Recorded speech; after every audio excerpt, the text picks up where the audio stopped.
ọdún ayọ̀ ká ṣe kí ni ká bá wọn parí ọdún yìí ká tún ṣọ̀pọ̀lọpọ̀ ọdún láyé nínú owó nínú ọlá nínú ẹ̀kú tí ń ṣe baálẹ̀ ọrọ̀.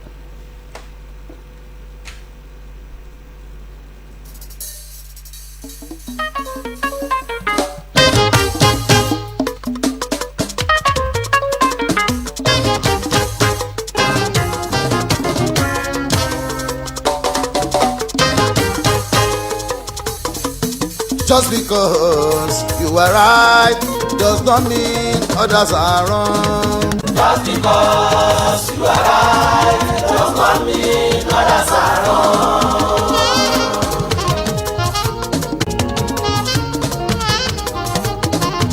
Just because you are right does not mean others are wrong. Just because you are right does not mean others are wrong. Tabakọ̀ náà yín sílẹ̀ ayíǹde. Ẹni tó bẹ̀rẹ̀ ọ̀kọ̀ọ̀kan sísítọ́ máa rí àdé rẹ̀ mí o. Ilẹ̀kùn tí wọ́n ń wò yẹn o. Ẹni tó ń bọ̀ láti ìta tó bá ṣe é sí ọ̀tún. Ẹni tó ń bọ̀ láti inú ilé o. Ìyá ṣe é sí òsì o. Just because.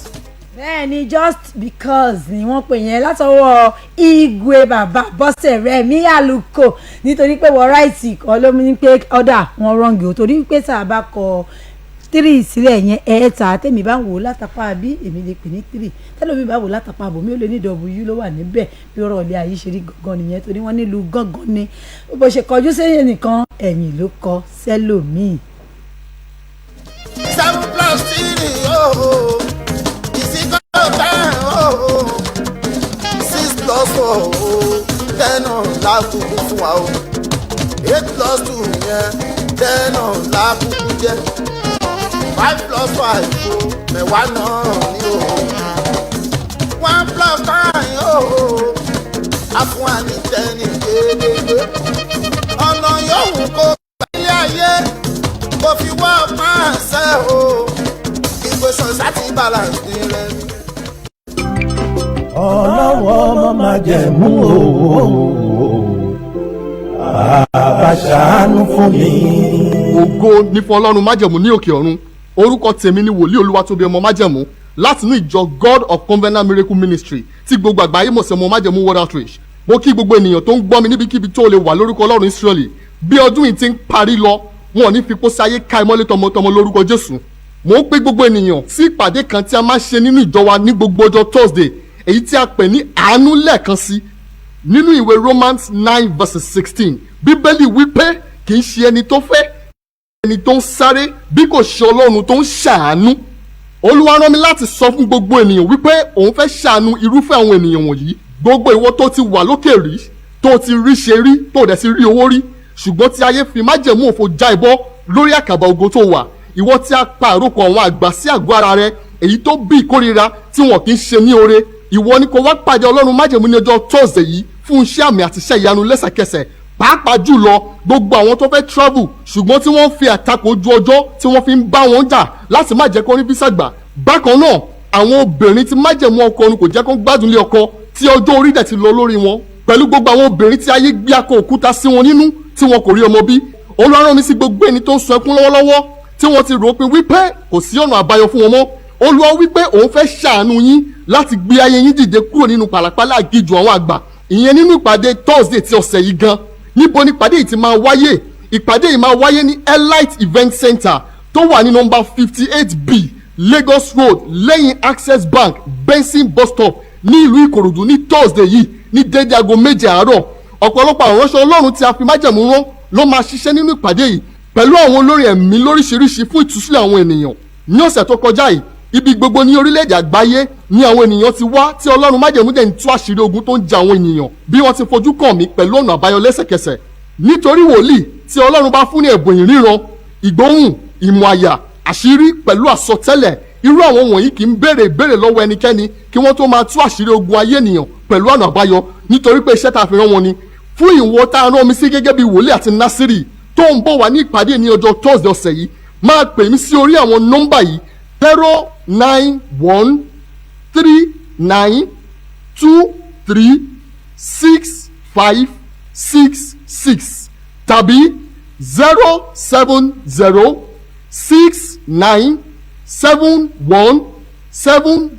07069717180. ó dẹ̀ lè follow wa tàbí kó send a message lórí Facebook ní ọmọ májẹ̀mú World Outreach International.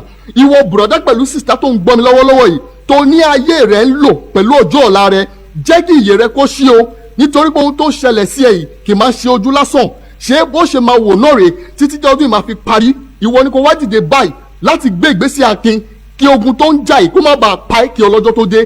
má gbàgbé o, ìpàdé yìí máa wáyé ní Thursday ọ̀sẹ̀ yìí ní nọ́mbà 58B Lagos Road Benson bus stop lẹ́yìn Access Bank nílùú Ìkòròdú. níbikíbi tó o bá ti ń bọ̀ wọ mọ́tò tó ń lọ sí Ìkòròdú, bọ́lẹ̀ ní Benson bus stop wàá ti rí Access Bank. lẹ́yìn Access Bank yẹn ni Elite Event Center yẹn wà. mo sọ àsọtẹ́lẹ̀ bíi Násìrì àti ọmọ májẹ̀mú ibodè Òkìtì Ọ̀gán tí ìṣẹ̀dá rẹ̀ gbà lágànjọ́ òru tí ọ̀nà rẹ̀ fi dàrú kó gbiná sọnù.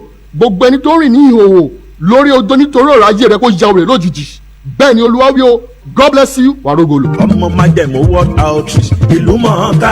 ìpolówó tóbi ọmọ májẹ̀mú tí ò lábàwọ́n ló ń fọ̀n lójoojúmọ́. God of Covenant Miracle Ministry tí gbogbo àgbáyé mọ̀ sí ọmọ májẹ̀mú World Outreach ló ń pè ọ́ ní Thursday ọ̀sẹ̀ yìí níbi tí ìpàdé àdúrà Mercy Once Again ti máa ń wáyé. àánú lẹ́ẹ̀kan sí. ó ṣàánú fún Násárù òkú ọjọ́ kẹrin ó da láàyè. ó ṣàánú fún Ànà ó di ìyá ọlọ́mọ. àsìkò tiẹ̀ náà ló dé yìí. ìrètí yìí wà fún igi tá a bẹ́ lórí. tó bá gbóòórùn omi yóò sọ jáde. Ọlọ́run Olúwa tóbi ọmọ májẹ̀mú tó ń sọ̀kú di àlàyé ti ṣe tán láti sọ egungun gbígbẹ ayé rẹ di ọ̀tun. wàá sì rí àánú gbà. máa bọ̀ kájọ pàdé ní Thursday ọ̀sẹ̀ yìí pẹ̀lú àwọn ìránṣẹ́ Ọlọ́run àtolórí ẹ̀mí lọ́lọ́kan òjọ̀kan láti dé dagun méje òwúrọ̀ sí mẹ́wàá òwúrọ̀ kùtù tí kánsẹ́lì máa tẹ̀lé lẹ́sẹ̀kẹsẹ̀. wàá wá mọ̀ bóyá wòlíì wà àbí kò sí wòlíì. Elite Event Center ni ó ti wáyé tó wà ní 58B Lagos Road Benson bus stop lẹ́yìn Access Bank Ìkòròdú lẹ́kọ̀ọ́. Prophet Dr. Olúwatóbi ọmọ májẹ̀mú ni ó máa pàṣẹ ọ̀rọ̀ tí èdè jáde lórúkọ Jésù. Telephone 07069717180. Ọlọ́run ọmọ májẹ̀mú sákìkì ọ̀rọ̀ kan sáyé mi káyé mi ó ní túmọ̀. Royal Pop Lollipop. La la la la la, ọmọdé la, àgbà la, everybody la. Daddy mo fẹ́ lollipop, strawberry real pop lèmi fẹ́. Èmi náà máa gba mango real pop sí. Rárá o, ẹyọ kan ló máa gbé. èmi jà sí bẹ́ẹ̀ ṣe ń fẹ́ pọ́ngilá strawberry real pop mango real pop passion àti white apple àwọn sweet aládùn tá ò lè ṣàfẹ́rí rẹ̀ látọdún 2017 ṣúgà àwọn ò pọ̀ jù ọ̀nà mẹ́rin ló pín sí. lílalíla ẹ̀ máa la gbogbo ẹ̀ lálàáfíà àmọ́ omi lèmi fẹ́ mu. royal park water 75cl 50cl àti 30cl royal park water gbogbo ẹ̀ ni wọ́n rọ lábẹ́ ìmọ́tótó iṣẹ́ ìwádìí sweet real pop ó ṣe é lá fọmọdé ó ṣe é lá fàgbàlagbà òun ni kẹ́ ẹ jẹ́ káwọn ọmọ yín yàn láàyò ó dára lójú ìwọ̀n gíráàmù 18 lẹ́yọ kọ̀ọ̀kan láfi wé àwọn akẹgbẹ́ ẹ̀ ó ní gọ́ọ̀mù nínú pẹ̀lú igi tó gùn tó ṣe é gbámú dáadáa láti jẹ́ alágbàtà real pop àti royal park water ẹ kàn sí wọn ní nọ́mbà 15 Salamatu Street Ilasamaja Lagos. Real pop, lollipop,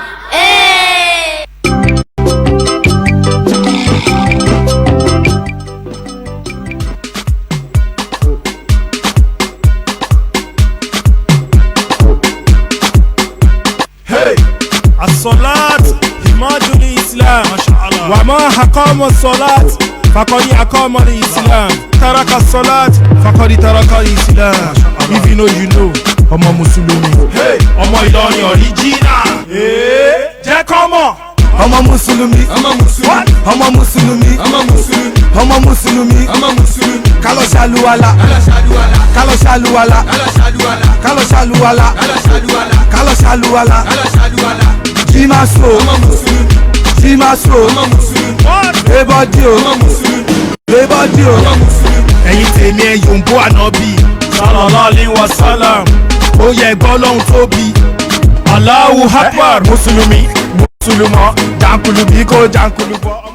Ọlọ́run ọmọ mùsùlùmọ́ jàǹkìlùbí kẹlẹ jàǹkìlùbọ́ ká máa fi lè ká máa fi kíra wa happy new year fún gbogbo ọmọ múmìnì àti múmìnà òdòdó fún ti ìjìrà 1445 èní gangan ni ọdún àwa mùsùlùmí gẹ́gẹ́ bí a ṣe máa ní January 1 èní gangan lọ́dún bẹ̀rẹ̀ lọ́dọ̀ ti wa mo dáwọ́ mi wá máa ṣe pọ̀lọpọ̀ ọdún láyé nínú ààyè àti ààyè àìnípẹ̀ẹ́kún mo wá ní kí n máa wá fi eléyìí kí n máa fi kí Alhaj Abdulfatai Abimbola Alhaji Abdulfatah Abimbola aláṣẹ àti olùdarí iléeṣẹ́ Royal Food and Drinks Nigeria Limited fún ti ọjọ́ bí wọn mọ̀lẹ́mí yín aṣọ ọ̀pọ̀lọpọ̀ ọdún láyé nínú owó nínú ọlá nínú àìkú tó ń ṣe baálé ọ̀rọ̀ ẹ máa ní sí i ní gbogbo nǹkan tó bá wù àtúbọ̀tán kó máa fi rẹ̀ ṣe kó máa ní dọ́dọ̀ yìí kò ní bí ẹnu ọ̀nà yín mo ní ẹ̀yin ti ń rán owó iṣẹ́ ẹ máa ń pòwó ránṣẹ́ ni ẹ ní ṣẹ̀rú owó láyé ọlọ́run àtúbọ̀ máa bá mi gbé yín ga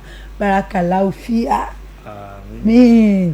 So ọmọ mùsùlùmí jẹ́ kán mọ̀. mo ṣe ṣára ọ̀fẹ́ yan ọmọ mùsùlùmí ẹ̀yin lẹ́ ń kírun tẹ́ ń gbáwẹ̀ tẹ́ kì í ṣe àbòsí mo kẹ́yìn ọmọlẹ́yìn ànábì ṣèbẹ́yìn lẹ́ ń wọ original bàtà zanati mo fẹ́ kírun mo ti ṣàlùwàlà mo ti forí balẹ̀ fọlọ́run mo ti yin bàbá mi ò kírun mọ́sámọ́sá torí gbàgbọ́ mi fọlọ́run kò ń ṣe lásán wọ́n lé mi wọ́n lè bá mi wọ́n mọ̀ pa mí ọlọ́run wà lára mi ọmọ mùsùlùmí mọ́ra sàlámà lẹ́kùn là ń kíra wa ojúṣe islam lára mi òun lórí ọlọ́run lára mi hadith bàbá mo jára mi ẹ̀sìn islam ẹ̀ wo bó ṣe ń gbá lára mi. ó gbá lára tèmi gan-an kí ló ṣẹlẹ̀ gangan ajá Fatima bíntu Rasulullah ló jókòó sí ẹlẹ́gbẹ̀ẹ́ ìmáàmá wa lọ ká wà láyà jọ ṣé torí pàtó wà múra bí àwọn kí ló ń ṣe yẹ.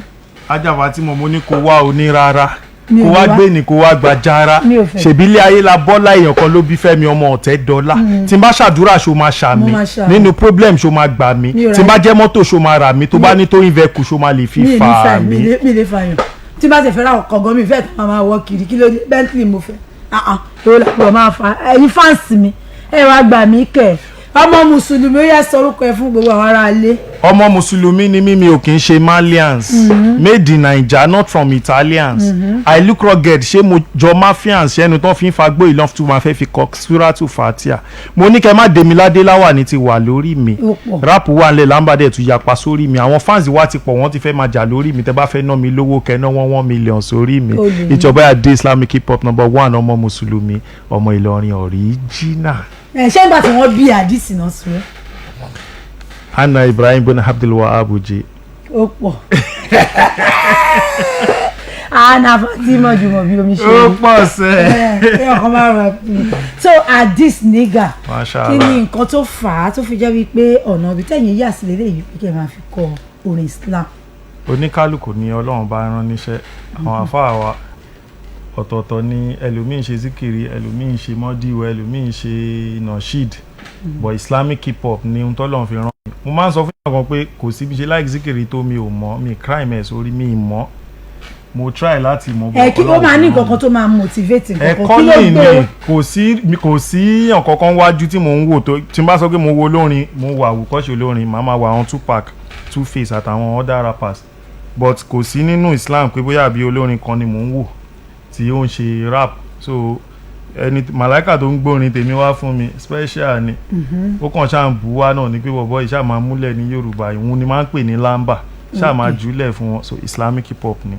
so Islamic hip hop gẹ́gẹ́ bí orí ètò tẹ wáyé ni wọ́n máa ń pè ní àgànláyé ìtumọ̀ àgànláyé ni wípé àjùmọ̀ṣe nílé ayé torí pé Ọlọ́run dá wa fúnra wa ni ká lè jọ máa ṣe gbogbo nǹkan papọ̀ ẹ jọ̀ọ́ nígbà tí ẹ bẹ̀rẹ̀ sí ń kọ orin yìí ṣe mo mọ̀ pé gbogbo ẹ̀yin olórin pátá lè máa ń wá látọ̀lógún mò ń struggle kẹ́ẹ̀tọ́ odò lókun ọ̀la ǹjọ́ ní èèyàn kan tọ́lọ́run lò fún yín tó fi fà yín lọ́wọ́ sókè tẹ́lẹ̀ wípé lẹ́yìn Ọlọ́run lágbájá báyìí ni o òun ló jẹ́ káwọn èèyàn mọ̀ mí lẹ́nu ṣé wà.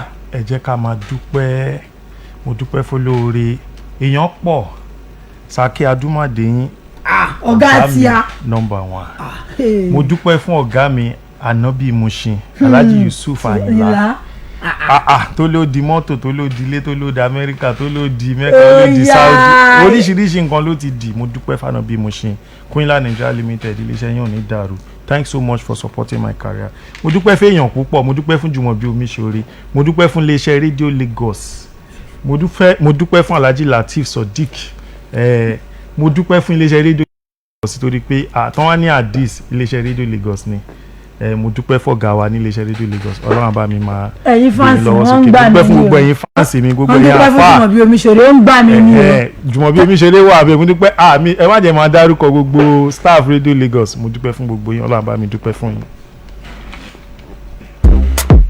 ìyá kékeré kò ọmọ táyé bí àdìsíngà ọmọ lọ́rin original. báwo lẹ ṣe rí mi sí mo ti gbaná mo ti sáré rí àdìsíngà tọmọ táyé bí àwa lọmọ tán fẹ́ rí. ṣé mi ni Ọlọ́run ni aláwo ni àti ìsìlámù ni ṣé mi ni ọlọ́run ni wọ́n mọ̀ ní àti kùránì ni. ṣé mi ni aláwo ni aláwo àti ìsìlámù ni ṣé mi ni aláwo ni wọ́n mọ̀ àti kùránì ni. ṣé mi ni ọlọ́run ni aláwo ni àti ìsìlámù ni ṣé mi ni ọlọ́run ni wọ́n mọ̀ ní àti kùránì mi. ṣé mi ni aláwo ni aláwo àti ìsìlámù ni ṣé mi ni. fún àwọn tó fẹ́ gbé mi gòkè wípé àkókò ti tó láti fà mí sókè. Mantikale Crusaders tún gbé dé bí ìṣe wọn lọ́dọọdún. A night changing life tí ìjọ CCC Holy Cross Redemption Parish 1, 2, 3 and 4 gbé kalẹ̀ fún gbogbo ènìyàn. Pẹ̀lú àkòrí journey to the top ìrìn àjò lọ sí ipò gíga. Friday 21st of July kan ló máa wáyé. Bẹ̀rẹ̀ láago mẹ́jọ alẹ́ ni o. Nigeria time aago 5 ìrọ̀lẹ́ lórílẹ̀‐èdè Amẹ́ríkà. Ibi ìsọjí ni National Stadium Surulere Lagos Nigeria. Àwọn ìrìnàjò ọlọ́jọ́ ló wọ́n lò. Ẹ̀mí mímọ́ Prophet Ṣọlá Olúbọ̀wálé láti orílẹ̀‐èdè Amẹ́ríkà. Prophet Caleb Olúládé Bàbá AK-47 Evangelist Samuel Ojúọlápé Prophet Isaac Bádẹ́rù. Àwọn olórí ẹ̀mí Mantikale Mass Choir di Evangelist Esther Ìgbẹ́kẹ̀lé Evangelist Àfọ̀kà Bàbá wa nínú Olúwa Prophet Olúbọ̀wálé Bàbá gbogbo wàrà ní olùgbàlejò. Ẹgbẹ́ àgbọ̀ ọkọ̀ fẹ́ máa wà káàkiri àwọn àdúgbò yìí tó à ń fò. Ẹni darapọ̀ mọ́ wa lórí ayélujára Facebook @Holy Cross TV. Fún ẹ̀kúnrẹ́rẹ́ àlàyé 08033002835.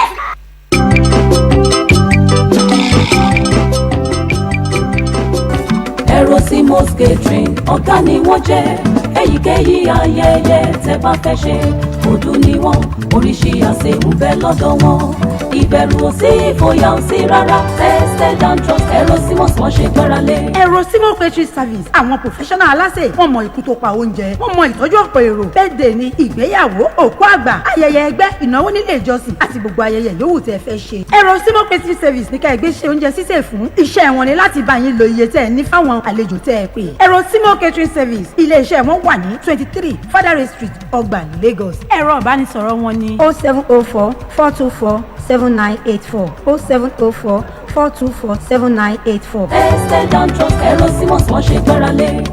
Erosimos communications alága ìdúró ìjókòó MC fún èyíkéyìí ayẹyẹ tẹ́ fẹ́ ṣe wọ́n dáńtọ́ wọ́n á mú òde rẹ̀ dùn kò séwu classic alága Jumobi Omisore. fún alága ìdúró àti alága ìjókòó ẹ pè classic alága sórí 0704 424 7984 0704 424 7984. èyí ayẹyẹ tẹ́ fẹ́ ṣe wọ́n dáńtọ́ wọ́n á mú òde rẹ̀ dùn kò séwu classic alága Jumobi Omisore. Royal pop lollipop. La la la la la, ọmọdé la, àgbà, everybody la. Daddy mo fẹ́ lollipop strawberry real pop lèmi fẹ́ èmi náà máa gba mango real pop sí rárá o ẹyọ kan ló máa gbà. ẹ má jà sí i bẹ́ẹ̀ ṣe ń fẹ́ pọ́ngilá strawberry real pop mango real pop passion àti white apple àwọn sweet aládùn tá ò lè ṣàfẹ́rí rẹ̀ látọdún 2017 ṣúgà àwọn ò pọ̀ jù ọ̀nà 4 ló pín sí. lílalíla ẹ máa la gbogbo ẹ̀ lálàáfíà àmọ́ omi lèmi fẹ́ mu. royal park water 75cl 50cl àti 30cl royal park water gbogbo ẹ̀ ni wọ́n rọ lábẹ́ ìmọ́tótó iṣẹ́ ìwádìí sweet real pop ó ṣe é lá fọmọdé ó ṣe é lá fàgbàlagbà òun ni kẹ́ ẹ jẹ́ káwọn ọmọ yín yàn láàyò ó dára lójú ìwọ̀n gíráàmù 18 lẹ́yọ kọ̀ọ̀kan fi wé àwọn akẹgbẹ́ ẹ̀ ó ní gọ́ọ̀mù nínú pẹ̀lú igi tó gùn tó ṣe é gbámú dáadáa láti jẹ́ alágbàtà real pop àti royal park water ẹ kàn sí wọn ní nọ́mbà 15 Salamatu Street Ìlasàmájà Lagos. real pop lollipop. Àlàbí ọjọ́ yẹn máa rẹ ó Pasuma. àríyá oníbejì kábíyèsí òwúrọ̀ làwà tún gbé titun dé o fàájì yíyá kàmàmà àjọṣepọ̀ kábíyèsí òwúrọ̀ làwà fans club àti iléeṣẹ́ kábíyèsí òwúrọ̀ làwà tẹlifíṣàn tẹ́ pẹpẹ 2-in-1 mega party ayẹyẹ ọdún márùn ìdásílẹ̀ kábíyèsí òwúrọ̀ làwà fans club àti birthday bash kábíyèsí òwúrọ̀ làwà 65 continuity ó máa lóyin ládùn lọ́jọ́ sátidé August 19 2023 nínú gbọ̀ngàn ayẹyẹ ńlá blue roof LTV8 Agidingbi Ìkẹjà ọ̀gá ńlá Wàsíù Àlàbí Pasuma Wonder ló máa gara tán bí olórin wa ó yá ká wá dansia àǹkárá wà fún gbogbogbò ẹ fẹ́ ra ti yẹn pé àrẹ̀mọ sórí 0803 526 1673 tàbí bọ́lá sórí 0808 882 9403 àti lucy sórí 0803 475 1118. kábíyèsí òwúrọ̀ làwà fans club 2-in-1 mega party ó ti máa lọ́ọ̀dù jù. ẹ kírun ẹ gbàwẹ̀ ẹ pé Muhammadu ẹ kírun ẹ gbàwẹ̀ ẹ pé Muhammadu It's so ẹ kírun ẹ on the gbàwẹ̀ beat ẹ pé again. Muhammadu ẹ kírun ẹ gbàwẹ̀ ẹ pé Muhammadu ẹ kírun ẹ gbàwẹ̀ ẹ pé Muhammadu ẹ kírun ẹ gbàwẹ̀ ẹ pé Muhammadu ẹ kírun ẹ gbàwẹ̀ ẹ pé Muhammadu ẹ kírun ẹ gbàwẹ̀ ẹ pé Muhammadu. Subhanallah walhamdulillah Allahu akbar wa rafa'nahu makana aliyya insha. bẹ́ẹ̀ ni subhanallah walhamdulillah hadith nígà ṣì wà nílé agodo pẹ̀lú mi mo sì ń gbọ́ nǹkan kan lẹ́nu ọjọ́ mẹ́ta ìwọ́n hadith nígà ń pò nǹkan kan pọ̀ ó fẹ́ jáde kí ni ẹ jẹ́ káwọn tí yín gbọ́ ẹ sáré sọ. Islamic Hip Hop Concert 2023. Islamic Hip Hop Concert 2023. ibo lè ti fẹ́ ṣe ìjọ wo lè fẹ́ ṣe. A máa ṣe ní August 20 ní Freedom Park, Lagos Island. àwọn wo lè ń retí ń bẹ̀. Gbogbo olórin Islam onífújì àti gbogbo olólùfẹ́ ẹ̀sìn Islam lè máa bá ń bẹ̀ láwọn ṣé ẹ wá ara aṣọ ni ṣé òwà àǹkárá ò jẹ́ sẹ̀mú ni àbí kí ni wọ́n fẹ́ fi wọlé. fìlà ní 7,000 naira. tí wọ́n bá wá fẹ́ ra fìlà yẹn kí ta ni kán pè. èmi náà lè máa pè o. ó yẹ sáré pé nọ́mbà yín fún wọn. 080-250-24540 lẹ́ẹ̀kan sí 080-250-24540 Islamic Hip Hop Concert 2023. òun lẹ ti gbọ́ yẹn gbogbo ẹ̀yin olólùfẹ́ Adix nígà ọmọ Ìlọrin original #1 hip hop ó ní wọ́n fẹ́ ṣe Islamic Hip Hop Concert 2023 ó máa wáyé ní Freedom Park yẹn ní Lagos Island. gbogbo ẹ̀yin tí Adix tẹ́ bá fẹ́ bá darapọ̀ ṣèlú pé ó ti mọ̀ bí gbogbo economy wa ṣe rí kò ní yín lára wọ́n ní 7,500 ní kẹ́ wá ra face cap ní tó bá ti wù yín kẹ́ wọ̀ ẹ ṣáà ti dress decent bẹ́ẹ̀ dẹ̀ ní ààbò tó péye ó wà fún kí ẹ jẹ́ kí n wá sáré lọ sókè kí n lọ sọ nípa ẹ ṣáà ti mọ̀ wípé tí a bá ti ń gbọ́ àgàn láyé ẹ ti mọ̀ wípé ó ní abala kan abala Rio Pop la máa ń pè é tí iléeṣẹ́ Royal Foods and Drinks Nigeria Limited tí wọ́n ń ṣe onígbọ̀wọ́ ẹ̀ lórí ètò àgàn láyé pẹ̀lú Jumobi Omisore. gẹ́gẹ́ bí mo ṣe máa ń já yín sí mo ní lílá ni o ẹ máa lá gbogbo ẹ̀ lálàáfíà oríṣiríṣi ni àwọn sweet Rio Pop tá a ní ó wà ní ìpele flavour mẹ́rin àní strawberry àní mango àní passion bẹ́ẹ̀ náà ni àní white apple bẹ́ẹ̀ mi ṣe máa ń já yín sí mo ní pé wọ́ tó onípọ́nmọ́ ẹ̀lẹ́ tó toasting last week ó ti ń sá fún nígbà tó yẹ pẹ́ẹ́nu ń gbá ni ẹ máa fi nǹkan sẹ́nu ẹ yé dẹnu kúkúkúkúkú too serious kí ló ṣẹlẹ̀ ilé ayé yìí mélòó wá ni mélòó la yé ọ̀hún tí màá jẹ́ kẹ́nìkan wá ṣókì mi pẹ̀lú ẹnu gbígbá tẹ́ ẹ bá ti fi nǹkan sẹ́nu tó o bá lanu yẹn lásán ọmọ tí ò fẹ́ gbàgàn ó máa juwọ́lẹ̀ fún ẹ ní bẹ́ẹ̀ ni gbogbo àwọn junior tó ní ẹ lánàá lé yẹn tẹ́kọ̀ tí wọ́n fẹ́ ṣe ẹ máa pariwo stop that ẹ má ṣe jókòó irọ́ ni tó o bá ti fún un ní sweet Rio Pop ó ní igi tó ṣe é gbámú dáadáa bẹ́ẹ̀ ló gbé wọn ló dùn ṣúgà bí ó pọ̀ fún ó dáa fọmọdé ó dáa fàgbàlagbà lílá ni ẹ máa ṣe kí ni tí bá sì ń ju lógo yẹn ẹ máa sọ fún mi pé kán máa lá gbogbo ẹ̀ lálàáfíà Rio Pop ní òun ló ń jẹ́ bẹ́ẹ̀ tó bá ti mú láwọn ọmọ yẹn lọ́wọ́ tó bá ti la tó báyìí wọ́n á tún rí gọ́ọ̀mù wọ́n á nú ẹ̀ tó tún máa jẹ tó tún máa gbádùn lé ọmọdé lè la àgbà lè la ó wà lóríṣìí mẹ́rin àní strawberry àní mango àní passion àdẹ̀tún ní white apple bẹ́ẹ̀ iléeṣẹ́ Royal Foods and Drink Nigeria Limited bákan náà àwọn ni wọ́n ń ṣe omi Royal Park water omi tó dáa tó ṣe é mu ẹ fẹ́ ṣe ìnáwó ni ẹ fẹ́ ṣòkú àgbà ni ìgbéyàwó ni ayẹyẹ lóríṣiríṣi ẹ̀yin ẹ kàn sí wa àbí wọ́n ti ẹ̀ wá fẹ́ dá lágbàtà wọn mo ní ẹ̀yẹ jókòó nù lé ẹ̀yẹ jókòó nù lé ọwọ́ tó bá ti dilẹ̀ lè ṣùn bẹ́ẹ̀ lọ́wọ́ ẹ̀ má dúró pé dìgbà tó o bá tó kó 1 million jọ wọ́n bá jọ tó gbàgbọ́ mò ń bá wí má tún lọ fi raṣọ ẹbí tètè máa kó lọ sí nọ́mbà 15 Salamatu Street ní Lasamaja bẹ́ẹ̀ ni tó bá ti débẹ̀ ìwọ bèrè iléeṣẹ́ Royal Foods and Drinks Nigeria Limited wọ́n máa náwó wọn sí ẹ báyìí lọ́ọ̀kan ni kó o lọ bẹ̀ níbi táwọn ti fi ń ròyìn lọ́rùn dé kò sí iye tó kó débẹ̀ tí wọ́n nígbà lọ́wọ́ ẹ̀ kódà kó jẹ́ páálí 10 lágbára ẹ̀ ká wọ́n ti wá bẹ́ẹ̀ já sí mọ́tò tán máa fi bẹ́ẹ̀ gbé wà o bẹ̀rẹ̀ sí ń gbomi òun tàtà wọ́n tún wá máa ń bòyàn láṣìírí ṣé kí n tún já ẹ̀ tán kí n tún já ẹ̀ tán wọ́n tún máa ń bá àwọn èèyàn láṣìírí tó yẹ pé tó o bá tún ti dá a tán ti mọ ilé ìsọ ẹ tán di pé ọjà ń yá owó lò ní láti fi ṣòwò wọn á tún kó fún ẹ ó lè dá lágbàtà àwọn gbogbo ẹ̀yin màmá bàbá gbogbo ẹ̀yin àǹtí sista ìwọ tó ṣẹ̀ṣẹ̀ tán ní school ẹ má máa ètè sí ṣọ́ọ̀bù water is life water is good bójú omi ni wọ́n fẹ́ máa tà ní bó jẹ́ sweet ni kò sí ìtò bá fẹ́ iléeṣẹ́ Royal Foods and Drink Nigeria Limited tí wọn ò ní kó fún ẹ kó dá lágbàtà wọn wà ní nọ́mbà 15 Salamatu Street Ìlàsàmájà lẹ́kọ̀ọ́ àbí bóyá ìgbà ìfẹ́ pé Jumobi Omisore kí n mọ yín débẹ̀ ẹ pè mí sórí nọ́mbà mi 07044247984 ẹ̀dẹ̀ má gbàgbé ẹ̀yin ti wá o mo ní gbogbo ìtẹ́ bá ti mísì nínú ètò Àgàn Láyé ẹ máa lọ sórí YouTube ẹ tẹ Jumobi Omisore ẹ lọ tẹ̀lé mi ẹ subscribe kẹ follow kẹ like bẹ́ẹ̀ náà ni kẹ lọ bá mi lórí Instagram official Jumobi Omisore a wà lórí Facebook kò síbi tẹ́ ti tẹ̀lé ẹ má wàá gbàgbé láti máa kó polówó ọjà yín wá gbogbo bẹ́ẹ̀ ṣe ń gbádùn mi ẹ jẹ́ kí mi náà gbádùn yín ìpolówó ọjà làgùn mú owó torí yín mo ṣe wá. This nigga ẹ má káwọn ará lékè wa máa lọ. ó yá ẹ jẹ́ ká máa dúpẹ́ ọmọ mùsùlùmí ṣe mọ̀ páwa gangan lọ lọ́pẹ́ gbogbo gunlé ayé mi ni Kùránì ti bá mi ṣẹ́ mo dẹ̀ dúpẹ́ fórí mi pé mi ò bá wọn ṣiṣẹ́ oníṣẹ́ gbogbo oore tọ́lọ́run bá fi rán ẹ sí mi mo máa appreciate ẹ bá dẹ̀ lè fi jíṣẹ́. tó kò ní ju báyìí lọ lórí ètò Àgàn Láyé kí n tó wá máa lọ mo ní mo kí ẹnugbọ̀wé ètò mi dáadáa Alhaji Abdulfatai Abimbola happy birthday to you ènìyàn aṣọ́pọ̀ ọdún láyé láìdé Canada happy birthday to you long life and prosperity tó bá tún di níjọ́ mẹ́jọ láago 2:30 ẹ jẹ́ ká pàdé pẹ̀lú àkọ́sùn ètò Àgàn Láyé Jumobi Omisore lórúkọ tèmi ọmọ wọn nífẹ̀ẹ́ òòyì ibi tó jùmọ̀ rere tí mo wá sílé ayé mo dúpẹ́ lọ́wọ́ bọ́tìnì mi Dámilọ́lá Adébáyọ̀ ó dàbọ̀.